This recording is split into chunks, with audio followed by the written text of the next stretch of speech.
Welcome to Be Youer, where I simplify holistic healing and empower you to ditch the rulebook and live the extraordinary life you crave.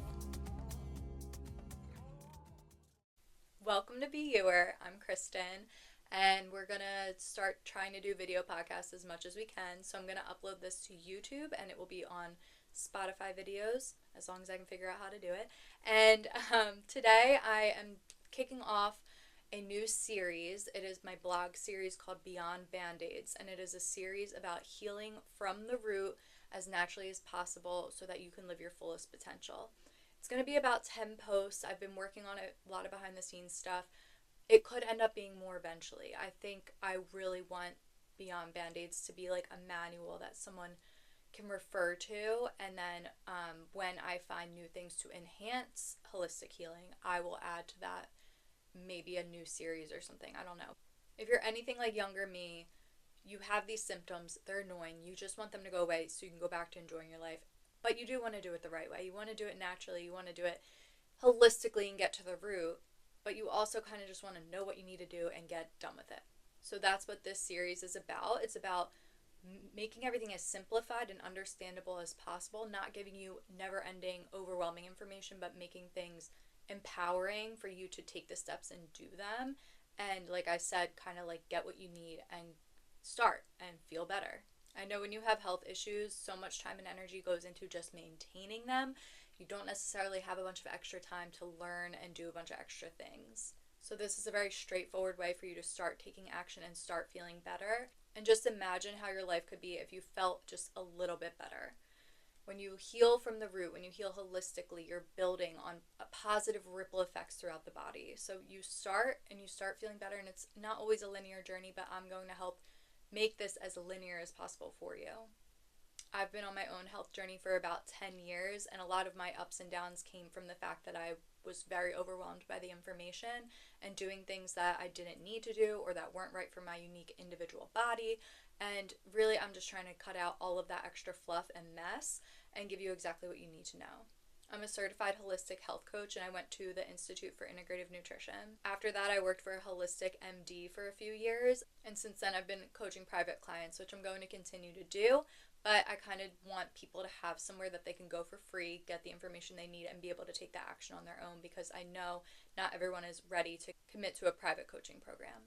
The Beyond Band-Aid series is going to be very informative, but I'm going to kick it off a little unconventionally and share more about how I arrived at this health journey and how I developed my perspective of life on earth, of the human body, of the reason for all of this. I started having health symptoms, which I'll tell you a little bit more about, but I started having them when I was like a teenager, but they just gradually got worse and worse in a way that I almost didn't recognize. It was towards the end of college, going into working full-time, that I felt like I hit a rock bottom and my symptoms were impossible to ignore. And I was trying my best, but again, I didn't really have the right information.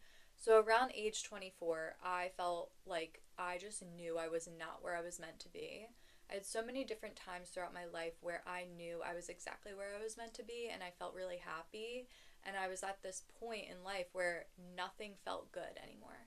And I really felt like I was forcing myself to do everything. I felt like I was dragging my soul along to every single place I was going. Nothing felt exciting to me or like I was pulled to do it anymore, or if I did, it was like fleeting or small things, and the majority of my life felt like something I like dreaded. And I think a big part of the reason I couldn't enjoy my life were my health symptoms constantly making me uncomfortable and held back, and just the responsibility of juggling those with a full-time career, with all of the responsibilities that come with adulting as I was getting older. I just felt like I wasn't enjoying life anymore, and I knew that we don't all feel great all the time, but I just felt bad all the time. So this is the time when I quit my job and I took a one-way flight to Hawaii. And not only did that not fix my problems, but I also got a really devastating phone call while I was there that really changed my life. The call was about my brother Danny, and I flew home and I said goodbye to him with my family in the hospital, and he passed away, and it was sudden and unexpected, and it became the catalyst for my understanding of life and death. And I want to tell you a little bit about Danny. Danny is someone I can never ever explain in words. My favorite way to kind of let someone know what he was like in a very quick span is to let them know that his personality as he was older really reminded us of Buddy the Elf. He was very, very sweet, very pure, very honest, genuine, innocent, loving, friendly, silly, hilarious. Like, took everything very literally. And he was just so special inside and out. And he was the brightest light of my life, the most unique and individual person. And he didn't follow any of society's rules. So he was just so cool and so fun to know and live life with. So back to when he was diagnosed, which was around the age of 3 or 4, we were living in Ohio. We're from Philly, and we moved there for my dad's job, and we didn't really have family members to help out. And that was a really interesting time for everyone in my family to come together to support each other in just being new kids in school and like new in this new state, but also to help Danny, who was at the point of his journey where he needed the most support. And there were times when we described his behavior as being in his own world. And what that looked like would be he would be playing with his toys. He loved Thomas trains, so he would hold a Thomas train and he would squint at it and like be like kind of mumbling, whether like, you know, it changed throughout the years as he learned English language, but he used to like kind of mumble like random like sounds. And he was just kind of in his own world. I think a lot of the time he was reenacting scenes from something he saw on TV or something like that. But either way, it appeared to us like he wasn't listening to anyone around him, or he wasn't aware of his surroundings, and he kind of was like in his mind and in his playful, like imaginative world. So we called that his own world. And when we were young, like we realized that to say we needed him for something, or you know, we're just trying to connect with him, we needed to intentionally do that. And so we would gently kind of like interrupt him, maybe give him a little bit of a heads up that we were about to kind of interrupt him, like grab his hand, look in his eyes, kind of like get in his face a little bit. I mean, we really did have to get pretty close to him and be like, Danny, Danny, Danny, one more minute. And then, you know, and then eventually he would kind of snap out of it, make eye contact, and like kind of listen better. Again, it changed throughout the years, but when he was really little, it was like the most tough to do this. But when he would make eye contact and you would talk to him, you could tell he was focused on you and registering it. So in those times, it kind of felt like the barriers that autism was presenting through his body were preventing us from connecting with him. But in reality, we always, even on his worst days, we could see the real him in there. And it was the first thing that I experienced where it was helping me form my perspective of our souls. Because again, I felt like the machine of his body was presenting some barriers between us connecting on a soul level. And I felt like when I, you know, got in his face and kind of pulled him into our world, I felt like I was connecting with his soul and I could see his soul. And even when he was having a hard time, the truth of who he really is would come out. Like, even if he was watching a TV show and a cartoon character started crying, he was so empathetic and would cry, and he's so loving and so emotionally connected that's true to his soul, and that would happen at such a young age. And I think that was my first understanding that like we are not our bodies, we are our souls. Throughout the years, Danny progressed and learned so much. It felt like when he was a teenager, he would come home from school and there would always be something new that he could do or that he said, like a sentence, a new sentence, a new phrase. And by the time he was in high school, he was just obsessed with being in our world. He was obsessed with being in the school choir. He was obsessed with his high school. He just loved music. Like he loved life. One of my favorite things about Danny is the fact that the same barrier that made it difficult for him to learn social cues also helped him kind of stay immune to social conditioning.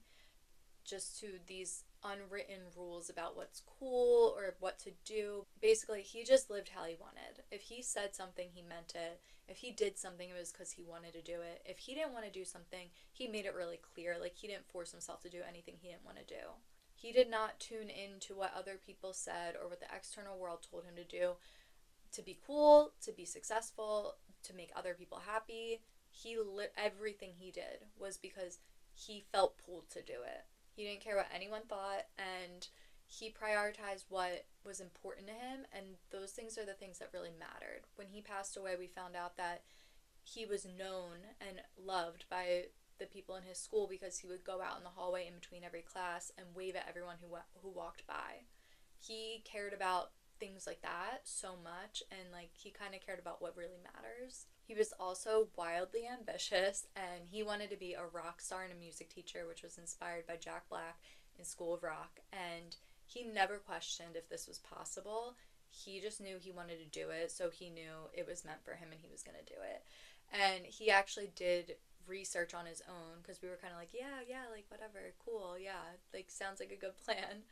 And he would do research and tell us, I want singing lessons, I want guitar lessons, I want drum lessons. Like, tell us all the lessons he wants, and look up what needed to be done. And he also would come home with flyers, like different auditions for like school theater things and things like that. He just knew that in order to reach his dreams, he had to start doing certain things to learn how to be a rock star. So that's why I say I feel that Danny had life on earth figured out. And we always thought that we were teaching him and he needed us, but really it's like he was such a light and such a teacher because he did everything that his soul pulled him to do. He was living his soul's purpose, and we witnessed the gift of that, which is of course he was human, so he had all the human emotions. He had ups and downs, but he had so much more joy, freedom, and fun than majority of people I know. Like, most of his time was spent in this like very, very light, fun energy and state. I think a lot of us miss out on feeling that way because we're trying to fit into molds instead of, again, just like living out where we're pulled to go and what we're pulled to do.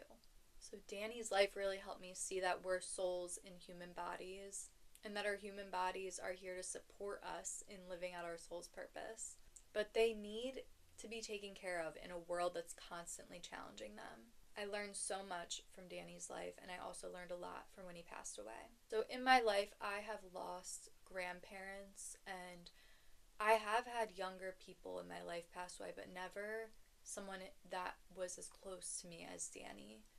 And, I always thought I had a belief about what happens when we die, and I had beliefs about heaven. I was raised Catholic, but when Danny passed away, I was very confused about where he was, and all of a sudden I realized that I didn't actually have formed beliefs because I was questioning so much. I was like, well, if I feel this way, that means that my beliefs were just thoughts. They weren't really true beliefs. And it led me to start obviously reflecting and processing and thinking about my own perspective, but I also did some digging, and I started reading books, and then I found some documentaries and podcasts and things. So there's this documentary on Netflix, and basically what happens in the first episode is they interview all these people who were pronounced dead and then came back to life and their experience. And it turns out people went through things that we would perceive to be really painful, but the common thread was that they all felt complete bliss, which I think everybody should know this, because a lot of people fear death, a lot of people have lost loved ones, and we worry that death is a painful thing. We worry what happens after we die. For me to find out that someone who multiple people who have fallen down mountains and came back to life say it was blissful. And it's you would think that was so awful. So that's so, it's such a relief to know that. And the other part is that when they died, they continued to be alive, just not in the body. So they would either be watching from above or going towards bright light, or I think a lot of people had different experiences, but the whole common thread was that it's not like it went black. It's not like they disappeared. Like they were living, just not in the human body, and their human body died. And then some of them heard, it's not your time, you need to go back to earth, like you need to go back to your body, kind of that kind of message. And they came back into their body and survived despite insane circumstances where you would not think that that was possible. So I think that there is destiny in the time that we pass away. Also in the documentary, a bunch of people who this happened to come together and meet because they literally have trouble like operating in this modern world, because like it changed their perspective so much, and they know what we really are. And it's like, so what is like, what are we doing here on earth? Like, I think it's really hard for them to like go back into society after having that type of really deeply spiritual experience. And I think that it's so different to hear about it than to experience it, but it's still a gift for us to hear about it and understand this at least to some degree. And I think that it can change how we live life without us actually having to like go through it ourselves. Learning all of this really helped me to stop worrying about Danny, to remember that he is in bliss and that one day I'll be reunited with him. But until then, it's not my time, and I'm here on earth, and if my soul is living eternally, what does that mean? And that's really like something that really changed how I go about living life on earth. I also want to point out that I miss Danny more than anything, and the story of his life is so meaningful and I think very impactful. I love talking about him because he was my favorite person in the world. It genuinely makes me happy. But if I really do think too hard about the words I'm saying, it is so upsetting for me to this day, and I think it always will be. There's always going to be a really irreplaceable spot in my heart for him that is always going to hurt, because when I say he was so special, like, it's just something that, yeah, you don't want to take your loved ones for granted, because all of us are special and all of us have special bonds. I don't want to be a downer, but I want to remind everyone that the time that we have with each other in human form this way, in these certain relationships, is so precious, and we're never going to be in these bodies again. So although I know that Danny is still in my life, not in human form right now, and that one day we will be reunited in spirit form, and who the heck knows, I'm going to talk more about my beliefs about that, but it's like, I try not to harp on the fact that I miss him so much, but I want to point out that tomorrow's never guaranteed. So with your loved ones, like, prioritize that over all the bullshit in the world, you know? So I kind of explained this, but my belief is that we're souls in human bodies.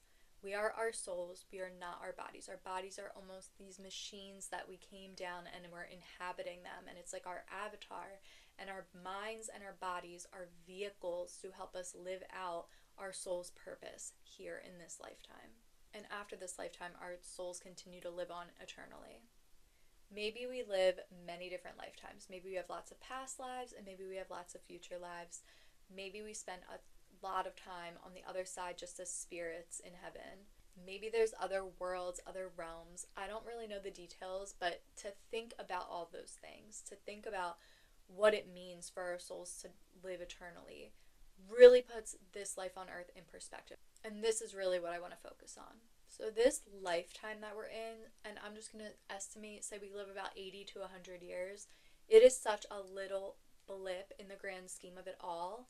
And everything that happened for you to become you is like hitting the jackpot. If you think about it, 100 years ago, the world was full of all different people. Like, every about 100 years or so, it's all different people. And we're all here at the same time in this time period with all the opportunities and things we have right now.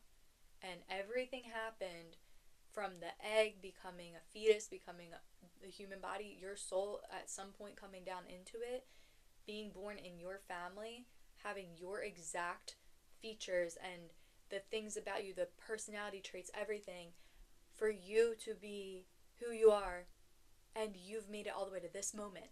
You've had all these lessons, all of these experiences, everything that's formed your perspective.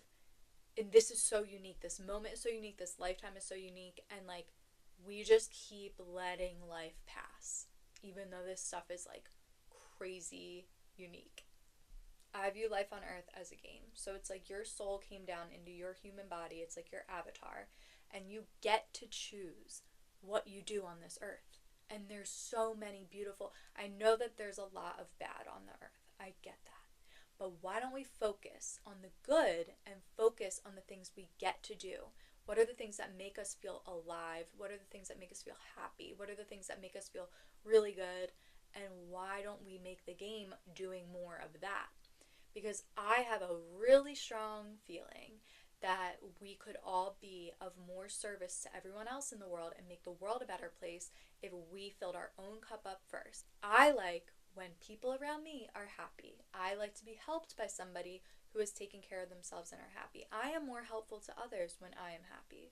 And it's not just about being happy, it's about truth. It's about what feels right. You get to choose how you spend your precious time and energy on this earth, in this game, in this body. And there are so many beautiful places, things, people, opportunities available. So the game is to do those things and not play small. And it's not just doing crazy fun things for the sake of it. It's doing the things that you truly feel pulled to do, that would truly make you happy. And also, some of the things might not feel good or make you happy, but they might feel like the right thing to do. You might feel pulled to speak up for somebody, or to end a relationship, or to leave somewhere, or whatever the case is. It might be uncomfortable, but it's like what you're pulled to do. It's the true thing that your body is like trying to do, your soul is trying to do. And I feel like playing the game and honoring your truth is living your soul's purpose. I think that your soul's purpose is the unique impact only you can have on the world, and the way you can do it is just by honoring what your soul is craving to do, what your soul is pulling you to do. Everything we do has impact on other living beings. Even if you sit inside and do nothing, other people may be impacted by you doing nothing, or they may be robbed of you not doing something that your soul's pulling you to do, or that you could be doing that would inspire them in some way. Like, no matter what you do, it has an impact. When you walk down the street and you make eye contact with somebody, whether you smile, whether you give a dirty look, whether you just look away real quick, there's an energy exchange.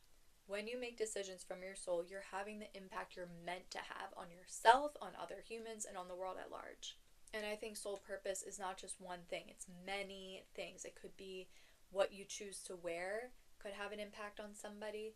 It could be how you speak, the words you say, the work you put into the world, the art you create, the way you carry yourself, the energy you put out. In the blog post, I put an example where it's like you walk down the street and you're wearing a certain outfit, and somebody who you didn't even notice sees you, is inspired by your outfit, and decides to go to a certain store that day. And at the store, they meet somebody and they have a crazy conversation that like changes their life, or that's a new friend of theirs forever.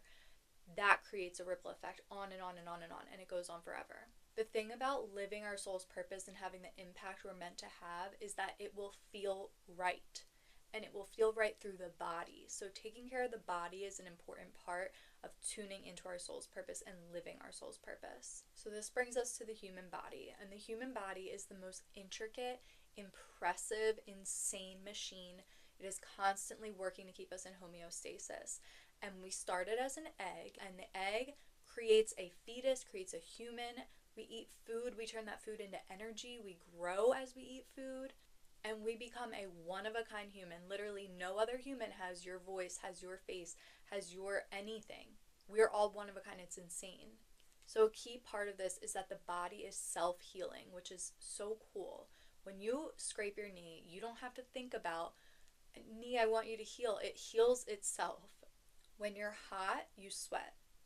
You never miss a breath. You never miss a heartbeat. which is like a miracle. And then we have all these really intricate systems for detoxification, to fight pathogens, to repair, to keep you safe. And you have all these different organs that serve all these different functions. And all of this is to keep you feeling good and healthy without you even thinking about it. So then why on earth do so many people, like majority of people, have problems with their body when their body is designed to literally heal itself? It's because of this modern world and the unnatural ways we're living in it. And it's not your fault. It's not your parents' fault. Everyone's doing the best they can.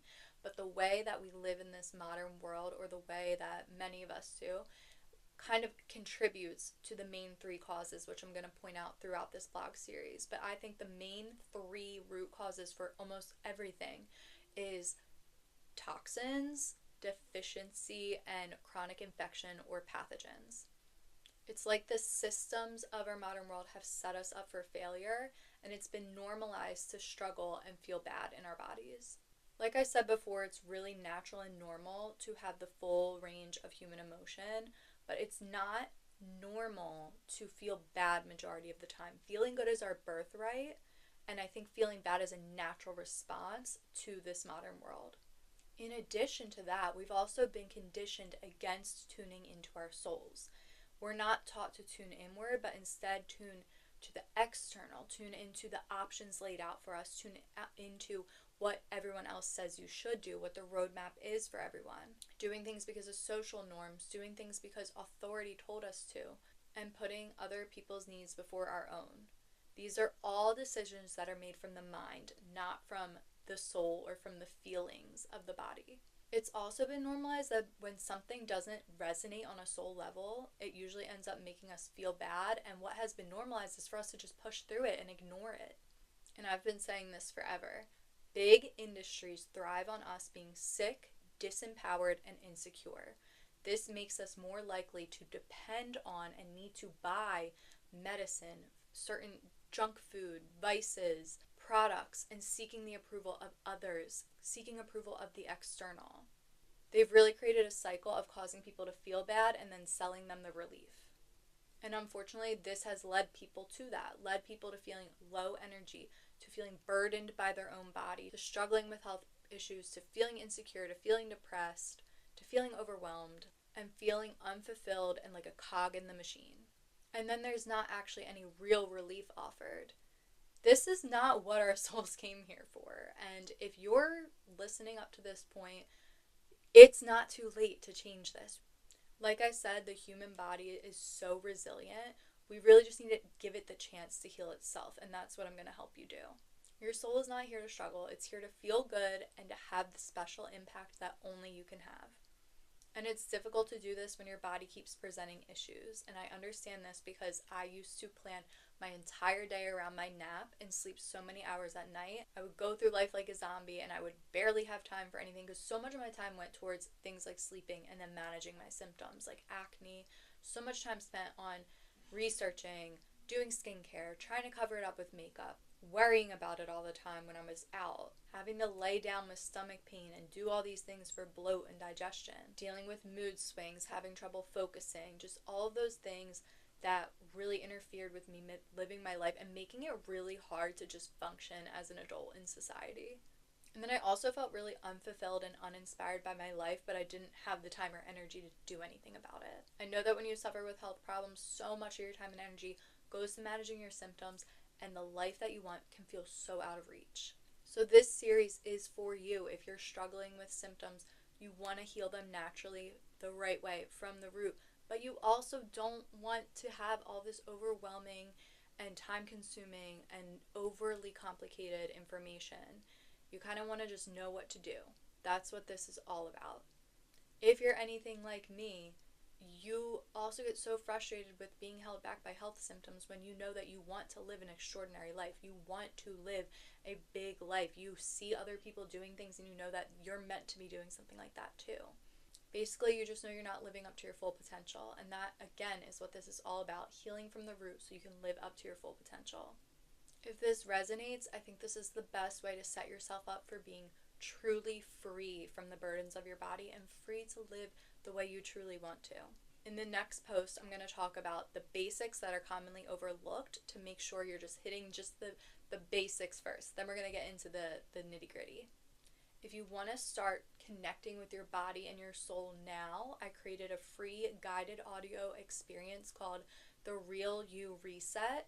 It's just a quick 13-minute guided audio experience, and it's going to take you through a couple things, kind of get you into more of a meditative state so that your subconscious is coming through to answer some questions, and it's going to help you go from overwhelmed to a little more clear and in tune with what your soul is craving. So it's perfect to go with this. So I'm going to link that in the show notes, and then also I will link this blog post. If you ever want to refer to anything I talk about in these podcasts about the Beyond Band-Aid series, you can refer back to the Beyond Band-Aids blog posts because they're going to go hand in hand. Thank you so much for taking the time to listen, and I hope you have a great day. Thank you for listening. The best thank you I could receive would be having you click subscribe and write a review for this podcast. If you enjoyed that episode, please share it with someone else who would also love it, or share it on social media and tag me at KristenRoseXO. Find all of my free resources and offers on my website, KristenRoseXO.com. Kristen is spelled Kristen. Everything is linked in the show notes. Have a beautiful day.